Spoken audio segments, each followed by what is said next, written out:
Hello NEET aspirants और स्वागत है आपका। आज हम जनरल ऑर्गेनिक केमिस्ट्री यानी जीओसी की ऐसी सॉलिड फाउंडेशन बनाएंगे जो आपके स्कोर को सीधा बूस्ट करेगी, और सब कुछ डायरेक्टली आपकी एनसीईआरटी टेक्स्ट बुक से। एक बार ऑर्गेनिक केमिस्ट्री का ये बेस स्ट्रांग हो गया ना, तो आगे का सफर बहुत आसान हो जाएगा। आप जानते हैं जीओसी नीट में कितना इंपॉर्टेंट है? हर साल 3 से 4 क्वेश्चंस यानी सीधे सीधे 12 से 16 मार्क्स इसी चैप्टर से आते हैं, और ये वो मार्क्स हैं जो आपकी रैंक ऊपर नीचे कर सकते हैं। तो चलिए इन फंडामेंटल्स को एकदम मास्टर करते हैं और ऑर्गेनिक केमिस्ट्री में फुल मार्क्स की तरफ अपना पहला कदम बढ़ाते हैं। तो ये है हमारा आज का रोड मैप। हम शुरू करेंगे कार्बन के सुपर पावर्स से, फिर सीखेंगे कि मॉलिक्यूल्स को ड्रॉ कैसे करते हैं, उसके बाद उन्हें उनके फैमिली ट्री में क्लासिफाई करेंगे, और फिर सबसे इंपॉर्टेंट लाखों कंपाउंड्स को नाम देने वाले आईयूपीएसी कोड को क्रैक करेंगे। और हाँ, एंड में एक सुपर फास्ट रिवीजन भी है, सो स्टे ट्यून्ड। तो सबसे पहला और सबसे बड़ा सवाल, आखिर पूरी की पूरी ऑर्गेनिक केमिस्ट्री कार्बन पर ही क्यों बेस्ड है? ऐसा क्या खास है इस एलिमेंट में जो इसे किंग बनाता है? चलिए पता करते हैं। देखिए, कार्बन की हीरो होने के पीछे 2 सुपर पावर्स हैं। पहली, इसकी टेट्रावैलेंसी, यानी ये एक साथ 4 मजबूत कोवेलेंट बॉन्ड्स बना सकता है, और दूसरी कैटेनेशन, जो कि कार्बन की आपस में जुड़कर लंबी लंबी चेन्स, ब्रांच्ड चेन्स और यहां तक कि रिंग्स बनाने की यूनिक एबिलिटी है। इन्हीं 2 प्रॉपर्टीज की वजह से नेचर में लाखों करोड़ों ऑर्गेनिक कंपाउंड्स एग्जिस्ट करते हैं। अब आते हैं एक बहुत ही क्रूशियल कॉन्सेप्ट पर, हाइब्रिडाइजेशन। आसान भाषा में ये एटॉमिक ऑर्बिटल्स की मिक्सिंग है, जिससे बॉन्डिंग के लिए नए एकदम सेम एनर्जी के हाइब्रिड ऑर्बिटल्स बनते हैं। और यही कॉन्सेप्ट डिसाइड करता है कि एक ऑर्गेनिक मॉलिक्यूल का 3D शेप कैसा होगा, उसकी ज्योमेट्री क्या होगी और उसकी प्रॉपर्टीज क्या होंगी। इसलिए इसे ध्यान से समझिएगा, क्योंकि इस पर बेस्ड क्वेश्चंस नीट में पक्का आते हैं। ये टेबल आपके नीट एग्जाम के लिए एक गोल्ड माइन है, इसे स्टार मार्क कर लीजिए। यहाँ हम sp3, sp2 और sp हाइब्रिडाइजेशन को सीधा कंपेयर कर रहे हैं।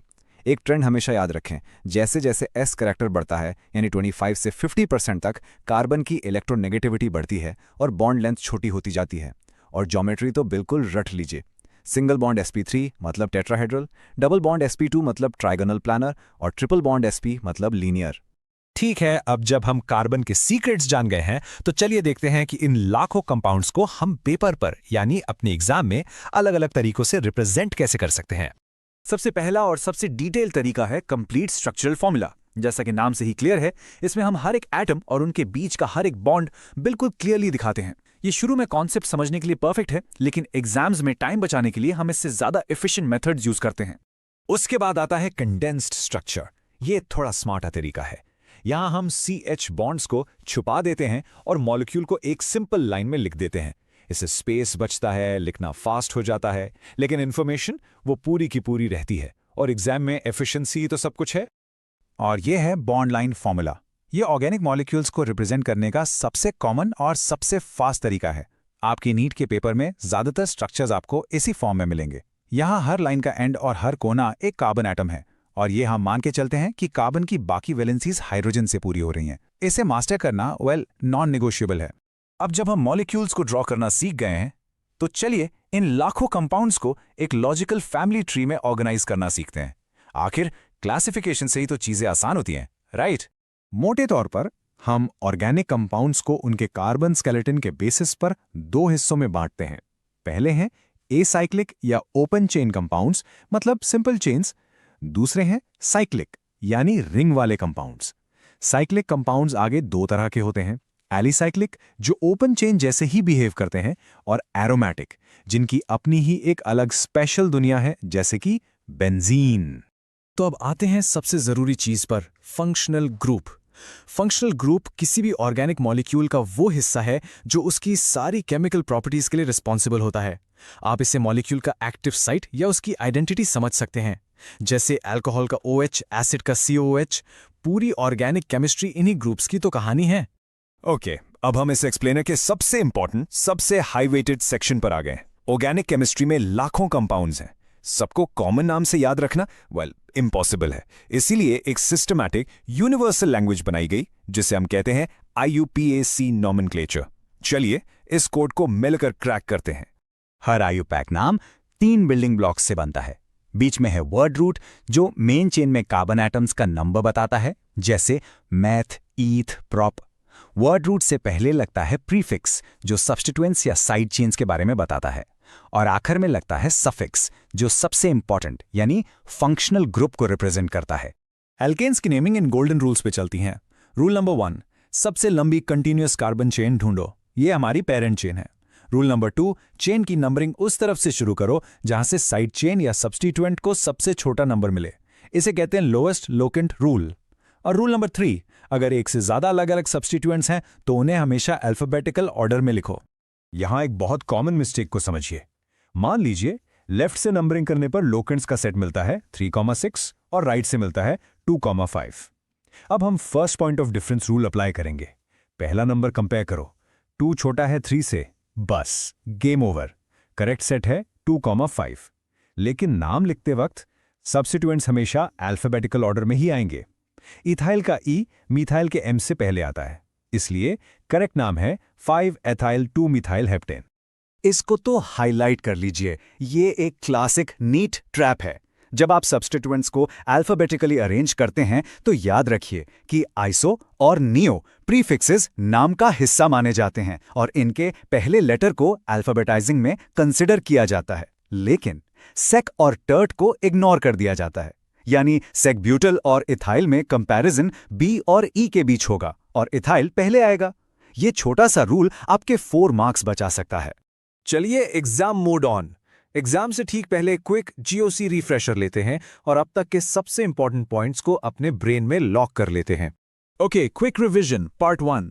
कार्बन की 2 सुपर पावर्स, टेट्रावेलेंसी और कैटेनेशन। हाइब्रिडाइजेशन से ज्योमेट्री पता चलती है, sp3 tetrahedral, sp2 trigonal planar, sp linear.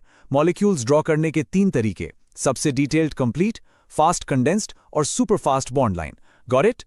और अब आईयूपैक रिवीजन। 3 golden rules. सबसे लंबी चेन ढूंढो, सब्स्टिट्यूएंट्स को सबसे छोटा नंबर दो और उन्हें अल्फाबेटिकल ऑर्डर में लिखो।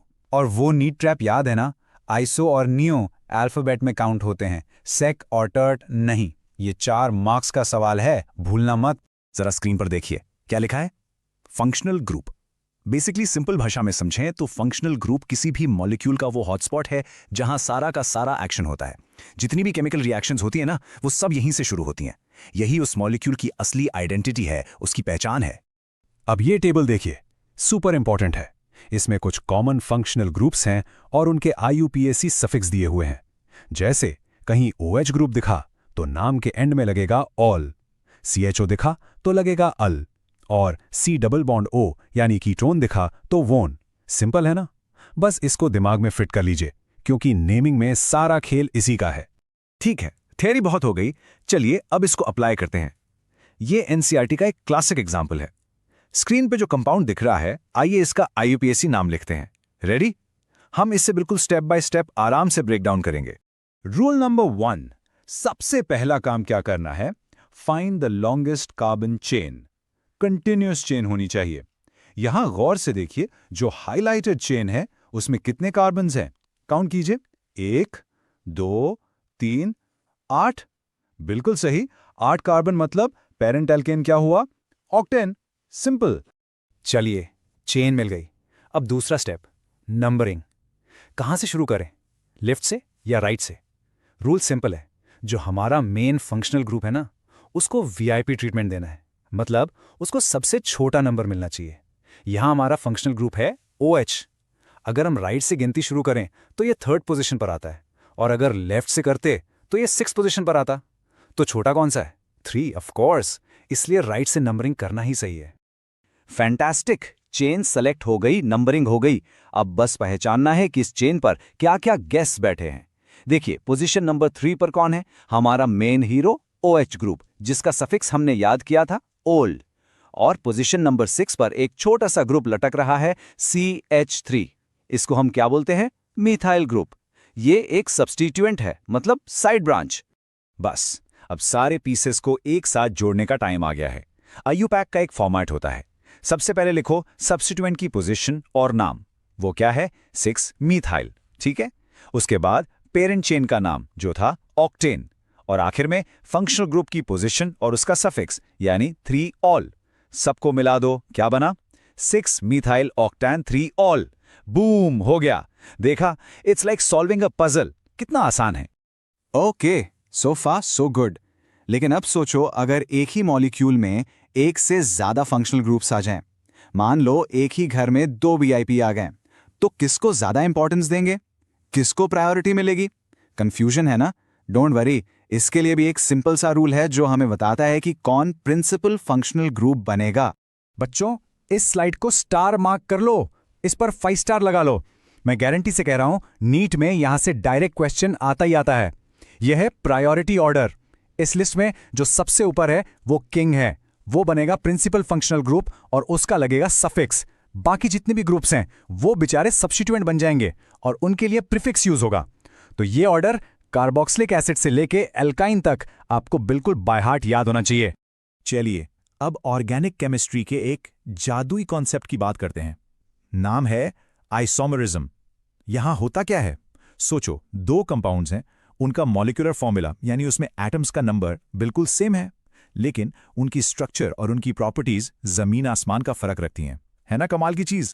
सबसे पहले देखते हैं चेन आइसोमरिज्म। जैसा नाम वैसा काम। यहां मॉलिक्यूलर फॉर्मूला सेम है, C5H12 दोनों में, लेकिन फर्क कहां है? कार्बन की चेन में, यानी उसके स्केलेटन में। देखो, पेंटेन में 5 कार्बन एक लाइन में है, एक सीधी चेन बना रहे हैं, लेकिन आइसोपेंटेन में क्या हुआ?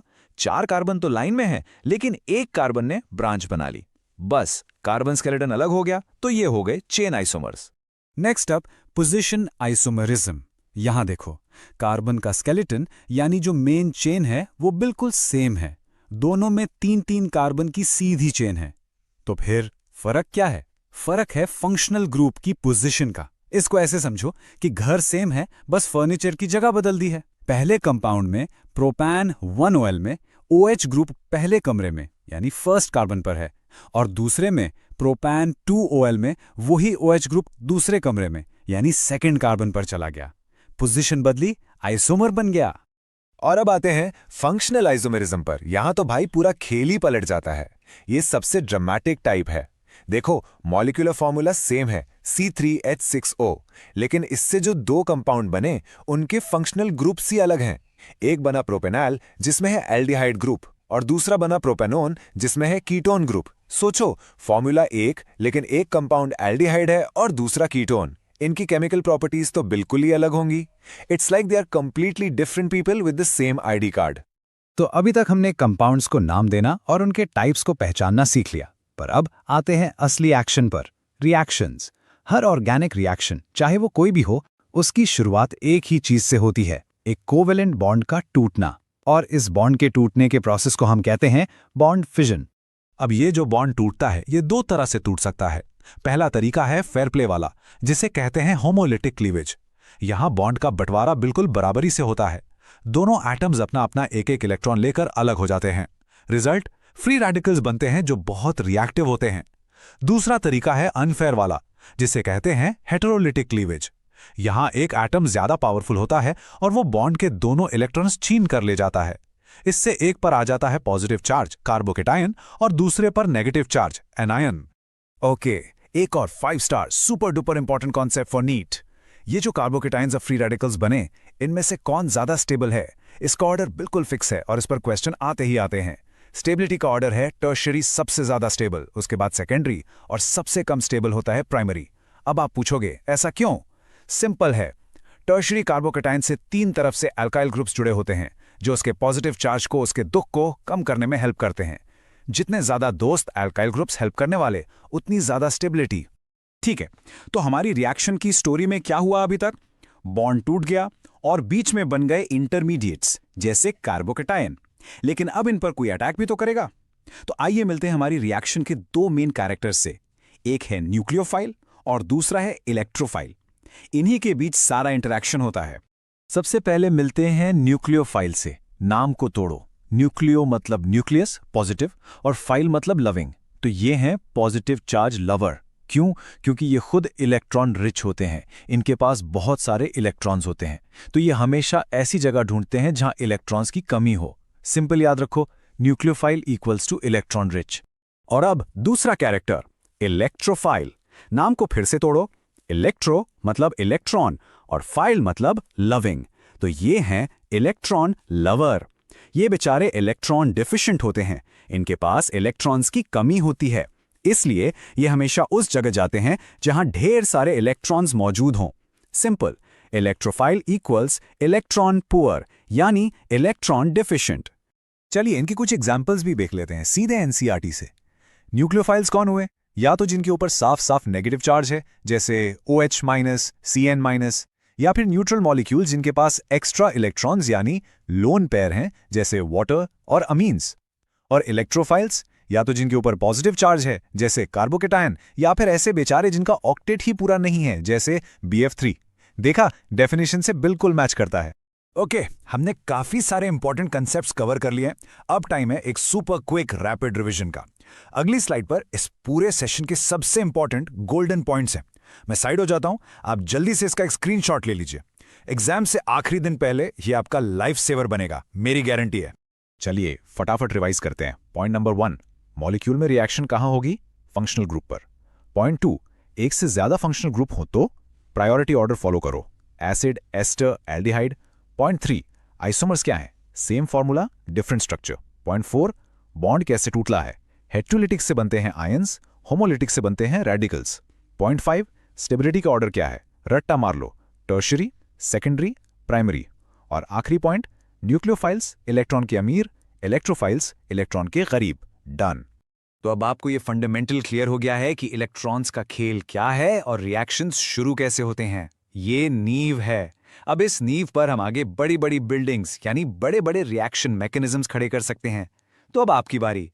मुझे नीचे कमेंट्स में बताइए कि अगला कौन सा फेमस रिएक्शन मैकेनिज्म आप डिटेल में तोड़ फोड़ कर समझना चाहते हैं, SN1, SN2 या कुछ और। आपका रिस्पॉन्स ही हमारा अगला टॉपिक डिसाइड करेगा। तब तक keep practising, keep learning, and remember, you are going to be a fantastic doctor. All the best.